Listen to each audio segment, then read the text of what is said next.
founders always believed, it's true today as it was then, your good sense, your good heart, your good judgment to control your family, your freedom, your privacy, your home, your money, your bank account, your church, your synagogue. I want the government out of my life. I want Texans to run Texas. That's really what that means. And that's what Mr. Jefferson envisioned. And then only as an extra did you allow that maybe the city to control a few things that affected the whole city, or the county to control everything that affected the county, or the state to control things that affected the state. And then only as an absolute desperate last resort would you ever allow the federal government to control anything. And then the way to illustrate that, and that's where I ultimately hope, and that's where America needs to be, as to really preserve the freedom that we've been entrusted with for the future. You've got to get back to that and get the federal government out of our lives and close most of these termite mounds in Washington that really have the federal government so wildly out of balance today that you can't, it's so far beyond what Jefferson ever intended, you wouldn't recognize it. And to illustrate this, and then I'll stop and take questions, I'm going to use the water in these glasses, these three glasses, to illustrate what Mr. Jefferson and the founders intended. And this is American constitutional law. If you take constitutional law, this works. Imagine that this is the we the people glass, and this glass is, I'm going to use Texas as the example. And this glass is Texas, and the third glass is the federal government. Now, as you remember, the Constitution begins with we the people and ends with the 10th Amendment. The founders, when they passed it, the 10th Amendment was the last paragraph. You know from your English composition classes, the beginning and the end of any document is most important.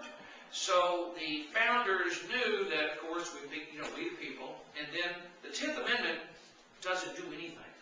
It states a tautology, it states a truth, like the sky is blue. The 10th Amendment says, all power not specifically given to the federal government is reserved to the states or the people. Now, that's really important, and this is how it works. When we the people of Texas created, and this is true of any state in the Union, when we the people of Texas created the Republic of Texas at the Battle of San Jacinto, April 21st, 1836, Declaration of Independence, March 2nd, the first date I had with my wife was on Texas Independence Day. We, the people of Texas, only because if you imagine the water within this glass, let me back up quickly. This is the water in the glass are all the rights, powers, and privileges given to each of us as people from the hand of God. And we're different from any other country on earth, and by the time this class is over, someone answer this question, and I'll fly a flag for you with a capital on the date of your choice. Answer this question. Who has no rights? There's a whole, listen carefully, there's a whole class of people in America who have no rights. Zero rights. And if you answer that question, you'll understand how American Constitution works, American government works. Just think about it. So, we the people, as you're thinking about that, again, I'll fly a flag over the Capitol with a beautiful certificate on the date of your choice if you know the answer to that question. Hardly anybody gets it, so don't feel bad. But it's important.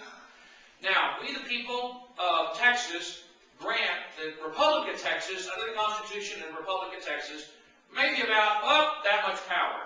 And we're going to reserve all the rest to ourselves. The right of self-defense, by the way. I went to the Houston Gun Show on Saturday, and I sent out a tweet saying, basically, God bless America. I'm here at the gun show with a lot of God-fearing Second Amendment defending Texans. And who, by the way, a concealed carry permit holder is a law enforcement officer's best friend, always. And I got a bunch of tweets back. The right of self-defense predates the Constitution. Well, duh, that's self-evident. That's a right Adam and Eve had.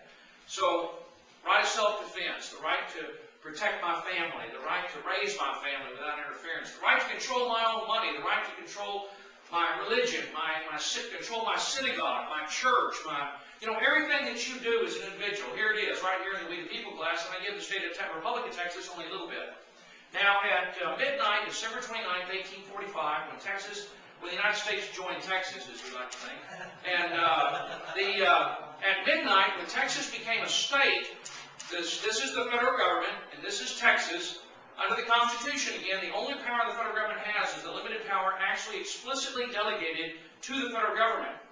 Now, state constitutions are designed the other way. State constitutions, the state government is presumed to have every power under the sun unless it's taken away by the state constitution. It is as though the state constitution is casting a shadow and protecting us. That's why state constitutions like Texas's are so long. So then, when Texas becomes a state at midnight, December 29th, 1845, we only give the federal government about maybe that much power.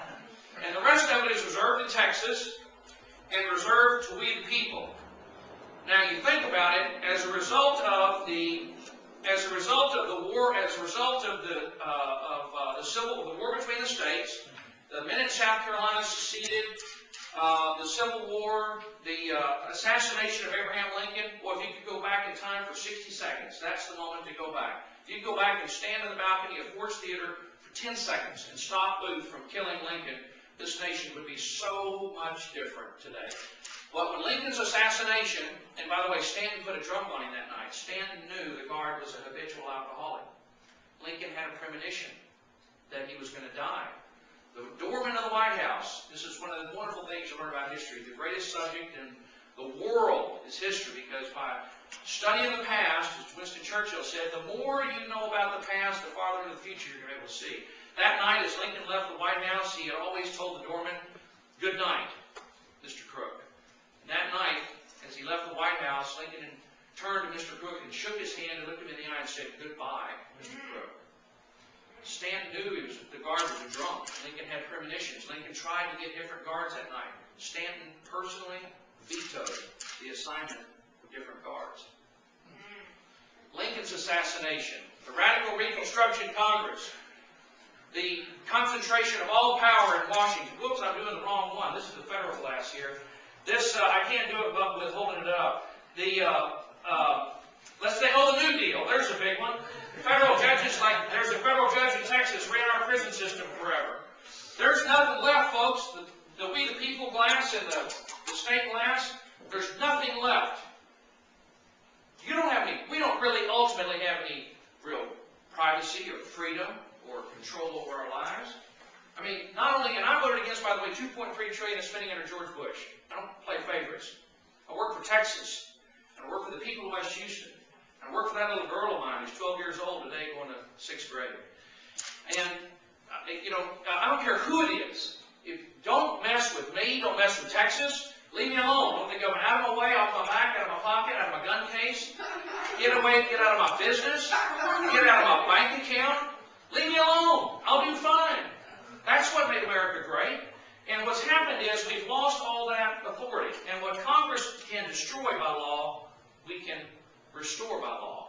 So I've come up with some ways that restores the ability of the states to control. For example, we can pour this back into the we the people glass. The right absolutely is self-defense. If I have a concealed carry permit in Texas, I'll be able to carry it in the District of Columbia because I'm a law-abiding American citizen.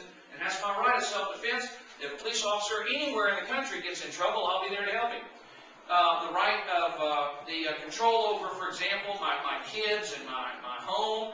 And then the states, for example, we need to restore the state's power over education, over public health, public safety, public welfare. If you limit the federal government to the few roles that were intended to it under the Constitution, the budget is balanced.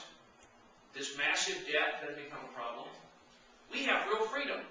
You go home, and you're free. You really are free to control your life and your destiny, and your money is yours. Abolish the income tax. Go to a national consumption tax. You keep 100% of your money. The government has no right to know how you earn your money. If you're a law-abiding American citizen, what business is this in the government? Thomas Jefferson, in his second inaugural address, said, "It is my great pride as president to know that I have abolished all internal revenue taxes, because I, as president, believe individual Americans have the right to absolute control over their money." He said, "What farmer, what laborer, what mechanic ever sees a tax gatherer of the United States?" Imagine that freedom. You keep all your money, 100% of it. You spend it as you wish. You only pay a tax at the point of retail sale when you buy something. You're in complete control of your life, your family, everything. Now, that's the challenge I want to leave with you. That is the vision Mr. Jefferson left for us, the one that I work on as a congressman. In the meantime, I work on, and y'all go ahead and think of questions. Just hit me with a question on any subject you want. Yes, ma'am. I'm going to drink out of the federal government glass here, if you don't mind. Let me pour some water.